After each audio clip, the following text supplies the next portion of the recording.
اس لیے بہتر یہی ہوگا کہ خود کو دور رکھو، ورنہ صدف کے ساتھ ساتھ تم بھی مرو گے۔ کل 14ویں کی رات ہے اور میں نے آج اور کل 2 رات کا عمل کرنا ہے اور پھر صدف سے شادی کر کے اس سے ہم بستری کر کے اسے ہمیشہ کے لیے ساتھ لے جانا ہے واپس مصر، جہاں میرا آبائی علاقہ ہے، کیونکہ شادی کے بغیر ہم مٹی کی مخلوق کو اپنے قبیلے میں نہیں لے جا سکتے۔ اس کے بدن پر اس کی کمر کے بیچوں بیچ ایک دل ہے جو میں کافی عرصے سے ڈھونڈ رہا تھا۔ ویسے بھی یہ مجھے پہلی نظر میں اچھی لگی، معصوم سی، پیاری سی، خوبصورت۔ جب یہ اس دن شام کو چھت پر نہا رہی تھی تب میرا ادھر سے گزر ہوا تو میں وہیں ٹھہر گیا اس کو دیکھنے کے لیے۔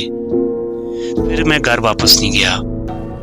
وہ ساری سوسائٹی ہمارے قبیلے کے پاس ہے اور ہمارے قبضے میں ہے، لیکن ہم کسی کو فضول بلا وجہ تنگ نہیں کرتے۔ اب میں چلتا ہوں اور کل مت آنا ادھر، ورنہ اچھا نہیں ہوگا تمہارے لیے۔